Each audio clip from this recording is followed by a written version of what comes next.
Halo, pernah kepikiran nggak sih kalau bersuci itu bukan cuma soal basah-basahan sebelum sholat? Ini tuh kunci utama biar ibadah kita diterima. Oke, jadi di sini kita akan bedah tuntas 4 syarat penting supaya proses bersuci kita itu benar-benar sah dan kita bisa ibadah dengan hati yang tenang. Coba deh kita tanya ke diri sendiri, yakin cara bersuci kita selama ini udah benar-benar sah? Ini pertanyaan penting banget loh, karena ini yang menentukan kualitas ibadah kita selanjutnya. Soalnya gini, banyak yang mikir, yang penting udah kena air beres. Padahal, nggak sesimpel itu. Ada aturannya, ada semacam SOP-nya gitu deh yang harus diikuti. Kalau prosedurnya salah, bisa-bisa seluruh prosesnya jadi nggak sah. Jadi yuk, kita pastiin kita lakuin semuanya dengan benar. Oke, sekarang kita bakal upgrade pengetahuan kita bareng-bareng. Kita akan kupas tuntas 4 syarat penting yang bakal mengubah cara kita memandang bersuci. Dari yang tadinya cuma rutinitas, jadi sebuah ilmu yang krusial.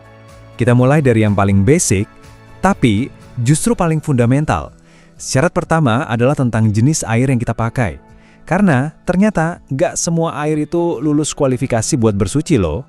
Nah, ini dia. Istilah kuncinya, air mutlak. Gampangnya gini, ini adalah air yang suci dan bisa menyucikan. Dia punya 2 kekuatan itu. Ingat-ingat ya, cuma air jenis ini yang bisa kita pakai. Jadi intinya, kita harus ada di geng air mutlak. Hindari 2 jenis air lainnya. Pertama, air mustakmal. Ini air bekas pakai. Contoh gampangnya, sisa air wudhu kita yang netes balik ke ember. Dan yang kedua, air mutanajis. Ya, ini sih udah jelas ya, air yang udah kecampur najis. Oke, syarat kedua.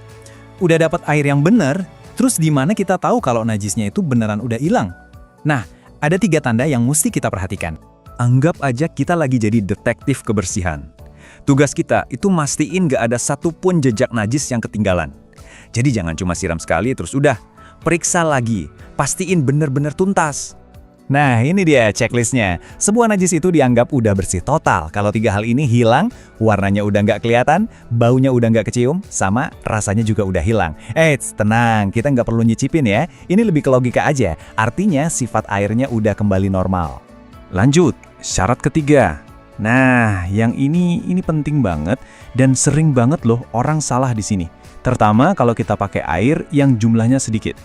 Coba perhatiin baik-baik ya, karena disinilah seringnya proses bersuci kita bisa jadi gagal total. Biasanya ini kejadian pas kita pakai gayung, atau ember kecil, wadah-wadah, gitu deh. Aturannya simple tapi absolut. Jangan pernah, sekali lagi, jangan pernah celupin anggota tubuh yang kena najis ke dalam wadah air yang sedikit itu. Wah, ini kesalahan fatal banget. Nah, ini dia penjelasannya. Kalau Anda tuang atau ciduk airnya, sumber air di ember itu tetap suci, aman. Tapi, begitu Anda celupin tangan yang bernajis, detik itu juga seluruh air di ember itu langsung berubah jadi air mutanajis. Udah nggak bisa dipakai lagi buat bersuci, sayang banget kan? Oke, kita udah sampai di syarat keempat, yang terakhir. Ini semacam teknik pro lah buat memastikan kebersihan kita itu sempurna. Khususnya pas kita lagi istinja atau bersih-bersih setelah buang air. Ini bisa dibilang tips pamungkas biar bersihnya maksimal, teknik mengejan. Mungkin kedengarannya agak aneh, tapi ini yang membedakan antara sekedar bersih sama bersih yang benar-benar tuntas. Jadi gimana cara kerjanya? Gini, dengan kita ngasih sedikit tekanan atau mengejan sedikit, air itu bisa masuk dan ngebersihin area lipatan terdalam yang namanya masrobah.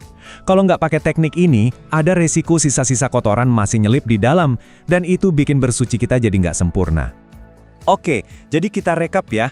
Biar gampang ingat, ini dia checklist bersuci Anda. Pertama, pastiin airnya benar, yaitu air mutlak. Kedua, pastiin najisnya benar-benar hilang, cek 3 tandanya. Ketiga, ingat aturannya, tuang jangan dicelup kalau airnya sedikit. Dan keempat, sempurnakan dengan teknik terakhir tadi, biar bersihnya tuntas. Nah, setelah tahu keempat syarat ini, harusnya udah nggak ada lagi tuh rasa was-was atau ragu-ragu. Anda sekarang pegang kuncinya buat bersuci dengan benar. Jadi gimana? Udah siap buat beribadah dengan lebih tenang dan penuh keyakinan?